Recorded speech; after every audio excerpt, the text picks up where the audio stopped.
Good morning. Good morning, TikTok. Good morning, Facebook. Hello, podcast. I want to share something that I learned. I love learning. I love everything about anything new, and I like sharing what I'm learning in real time. And so I was listening to a sermon, and this word that was used stood out for me. And he was talking about your success is tied to your emotional sobriety. Your success is tied to your emotional sobriety. When he said that, I was like, emotional sobriety? What does that mean? So I looked up the word, and what came up was emotional intoxication. What is emotional intoxication? What is being emotionally intoxicated?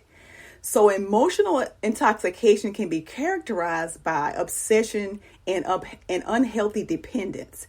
There also can be compulsion. Even without drugs and alcohol, we can be drunk on fear, excitement, or pain. We can also be drunk on arguing, gossiping, and self-imposed isolation. That is emotional intoxication. That word just blew me away. And I want to give you some highlights of the word that I was listening to. And then I want to go into emotional intoxication. What are the signs and what are some ways we can overcome it? Okay, because the first step is awareness. So this word here just really stood out for me. I wanted to share this because it is real. A lot of times we don't understand why we do things and why people do things. And it could be they're emotionally intoxicated. All right. So he says that. So the title of the sermon, he's doing like an R&B theme.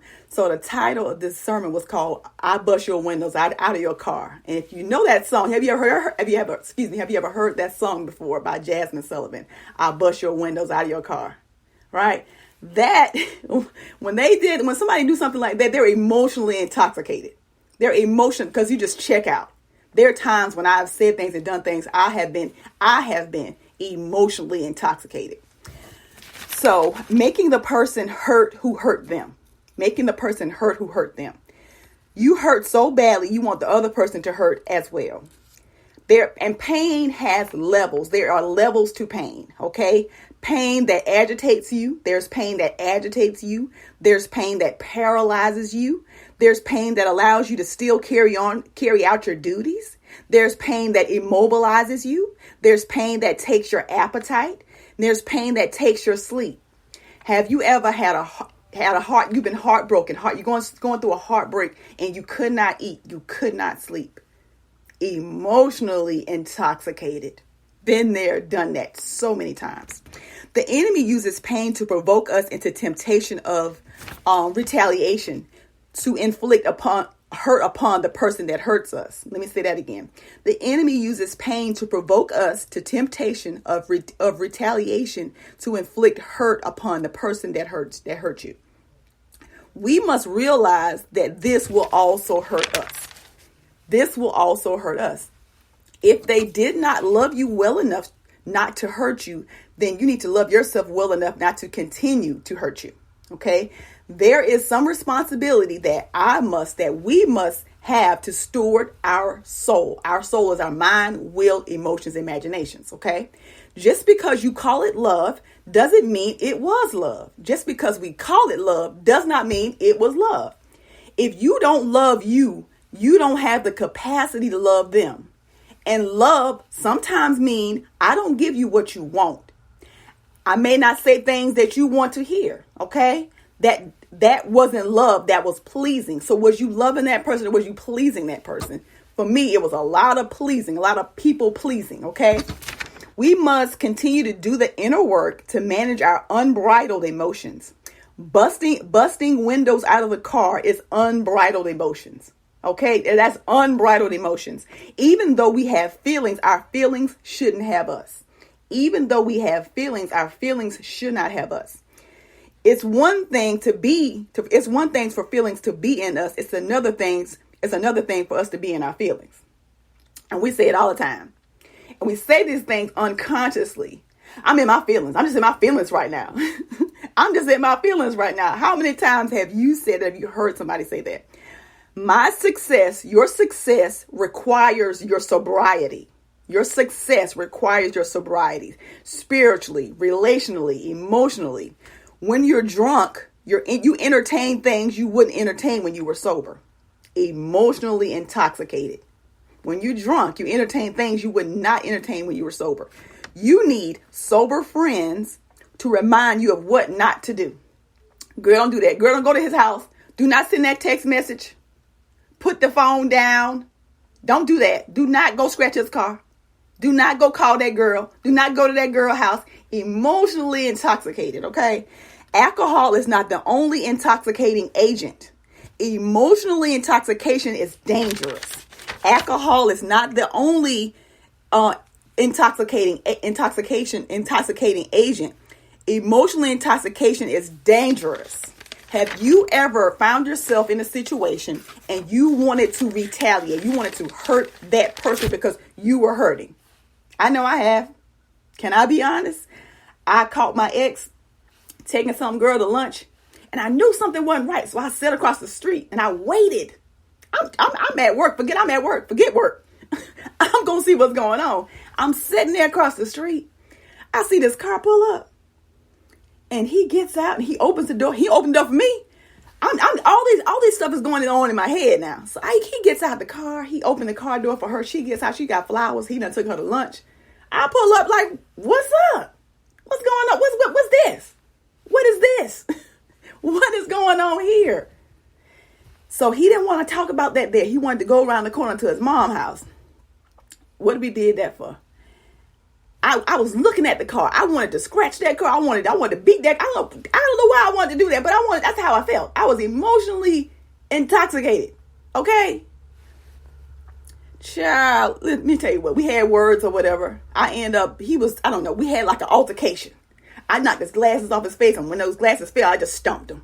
Emotionally intoxicated. This man framed me on the ground. Me, a woman. He framed me. Bam! What? I'm finna go. I wasn't even thinking to call the police. I don't even know if I even had a cell phone then. So I saw this police sitting across the street. So I went and told them what happened.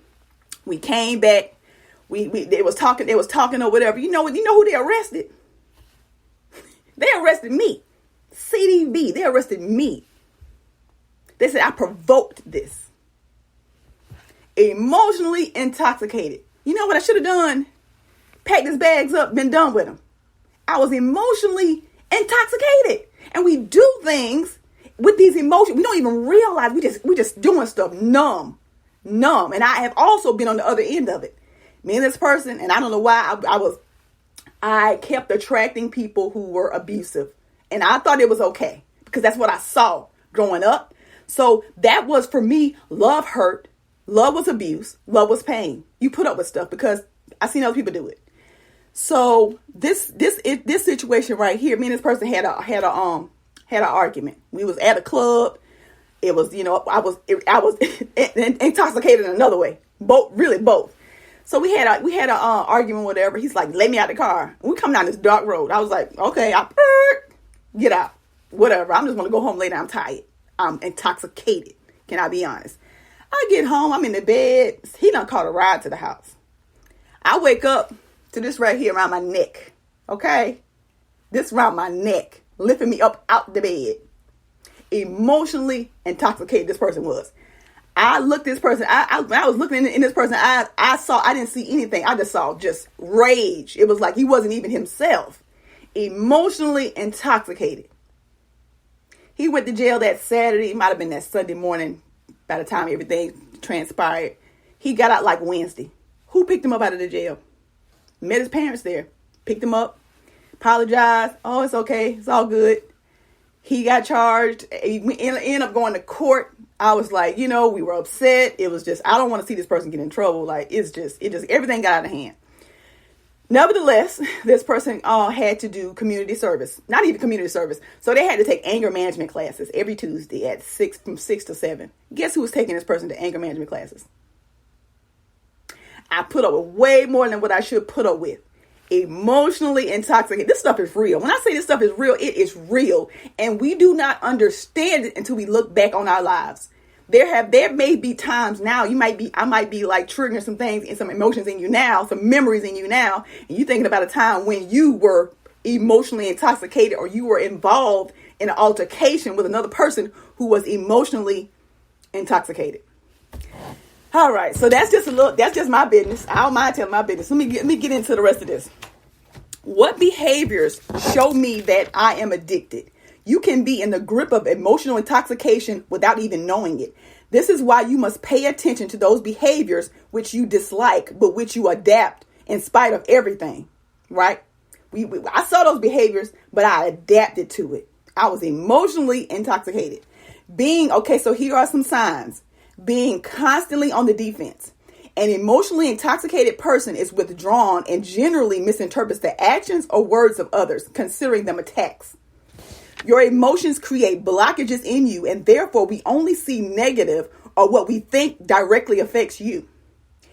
The second one, being excessively critical. It's not easy to argue with an intoxicated person because they impose themselves as a barrier of intransience.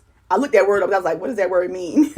So it's a guided desire to control everything. Refusal to change one's view or to agree. Next, we have feeling extinct or facing a wall. When we realize that our emotions overflow, we prefer to close in on ourselves in order to protect us from our own feelings. This is why a person who is overwhelmed by their emotions see only their vitality vanish and suffocates. And then we have they're constantly condemning by insulting or underestimating them. Okay. Emotionally intoxicated people can be aggressive and dangerous in the sense that being on the defense, they're able to fight tooth and nail for a cause that is crucial to them. Okay. Due to their emotional blockage, their response is unclear. They fail to value those around them with common sense. They find it difficult to feel empathy for others, being themselves overcome by emotions that condemn their feelings. And then we have failure to move forward in life. Moving forward in life can be difficult for an emotionally intoxicated person. However, it's even more complicated to hope to move forward, not to hinder one's progress in life or not to achieve one's goal. The only way to overcome this desire for personal suicide is to realize that something in us is fueling our fear for reaching new goals. The fear of success is ultimately linked to the inability to tolerate uncertainty. Okay? We are obsessed with certainty because we do not believe in our ability to cope with what is coming.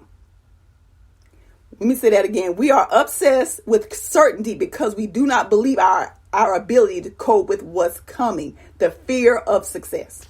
If you're intoxicated, remember there's only one person in the world who will prevent you from going far, and that person is yourself. So how to overcome being emotionally intoxicated? How to overcome that? So you have to, detoxification takes time. And like when you have drunk too much alcohol, you have to go through the hangover phase. So, if you have drunk too much alcohol, you got to go through the hangover phase. So when it comes to emotionally intoxicated, you got to go through the detoxification process. Okay. And that takes time. Okay. Emotional hangovers include guilt, permanent anger, and difficulty falling asleep, and sadness, and etc. All right. You can overcome this. You can. I did. I didn't even realize I was emotionally intoxicated. There's some people who are emotionally intoxicated. We see the stories. We hear about the stories all the time. Man kills woman. Son, I think I saw recently a son killed his mother. 14-year-old son killed his mother. And he was running through the neighborhood trying to kill his stepfather. And I think the brother escaped also. Emotionally intoxicated. You do things you don't even think about. You're just doing it. How many times have we witnessed that? How many times have we actually done that? Emotionally intoxicated. Don't worry, because identifying your behavior and your emotions, you're already entering the healing process. So once you identify them, you are already entering the healing process. The first step is awareness. Where are these signs? Have I been, doing have these signs? Have I been showing these signs? I know I have. And I couldn't tell you why I was doing what I was doing. Yeah, but I don't know why I did that. People just do stuff, like that. It snap. There's a show called Snap. Emotionally intoxicated. The emotions just take over. They're drunk on emotions. They say things and do things, and it's like, what? And you don't even know you don't even know. Like, why did you do this? I don't know. Knowing this, you can stop drinking the negative emotions and start the emotional cleansing process that you lack so much. The symptoms will disappear and your senses will return to reality. Okay? The first step is awareness. We don't know what we don't know. We don't know what we don't know. I am an advocate about learning and sharing and teaching what I'm learning. And when I was listening to this sermon, I started thinking about things that I did in the past. I was emotionally intoxicated. Your success is tied to your emotional sobriety. Trying to hurt the person who hurt you. Trying to hurt the person who hurt you will never heal you. Hurting them will never heal you. It won't. It will not. Believe me, I tried it. It doesn't work. And there are levels to pain. What is your level of pain right now? Are you on pain? You have the pain that agitates you. You have the pain that paralyzes you. You have the pain that allows you to still carry on your duties. You have the pain that immobilizes you. You have the pain that takes your appetite. You have the pain that takes your sleep. What level of pain are you in right now? And let's be honest with ourselves, because that is the first step of healing. God cannot heal what you won't reveal. Take it to him. Show me me. Because a lot of times, the biggest enemy is the inner me. The first step is awareness. Show me and help me heal this. Help me walk through this. Align me with people that can help me. Because it's hard to see the picture when you're inside the frame. This information literally blew my mind. Never heard of it, never knew about it, and I had to share it because I know I'm not the only one. Have you ever heard of being emotionally intoxicated? Right? Emotionally intoxication can be characterized by obsession and unhealthy dependence. There also can be compulsion. Even without drugs and alcohol, we can be drunk on fear, excitement, or pain. We can also be drunk on arguing and drunk on gossip and drunk on self-imposed isolation. Emotionally intoxication. It is real. The first step is awareness. I know I just opened up a lot of stuff right now. I realize that. And I just want to stop right here. I want to continue to drown you in this stuff because it can be very uncomfortable when you're learning something, when you're unlearning something and you're learning something at the same time. So just be gentle with yourself in this process of unlearning and learning, because it's all a process. But don't beat yourself up. You did the best you could with the information you had at the time. I wish somebody had gave me this information. I wish I had known about this stuff, and it would have made sense for me. I was in a lot of situations and I was emotionally intoxicated, and I didn't even know it. It is a thing. And we see it all the time. There are people who are doing crazy things to other people. They could be emotionally intoxicated. And some people don't know how to handle those emotions. They become numb. And then they just do stuff. I'm hurting, so I want to hurt somebody else. And we've all heard it. Hurt people. And it's true. Because hurt people. Because those people, let me tell you my experience. I thought that if I hurt that person the way they hurt me, it will make me feel better. But hurting them will never heal you. Hurting somebody else will never heal you. You got to do your work. Do your own self-healing, your own healing. It all starts with you. Because hurt people. And I'm telling you, I did that. I did it. I was numb. I was drunk on pain. You can literally be drunk on pain. This ain't about alcohol. I was drunk on pain. I was drunk on hurt. I was drunk on fear. I was drunk on low self-esteem. I was drunk on low confidence. I was drunk. And I made so many poor decisions in this state, in this mental state. Didn't even know it. But the reason why I'm learning this stuff is because I'm supposed to share it with somebody else. This stuff ain't just for me. It ain't just for me. I know this ain't just for me. It's not. New information requires new decisions. Once you know better, you can do better. You get to do better. You get to choose better when you know better. But if you don't know, you don't know. So I'm here to let you know that this is real. And there's healing on the other side. There's help on the other side. And you may not can do this alone. So seek the help that you need, whether that's a counselor, a therapist, a coach, whatever. Get the help you need. It all starts with us. The first step is awareness. Emotionally intoxicated. Being constantly on the defense. Being excessively critical. Feeling like you're facing a wall. Constantly condemning others by insulting or underestimating them. Failure to move forward in life. How many of us feel stuck right now? How many people feel stuck? Just stuck. I don't know why I'm stuck. I'm stuck.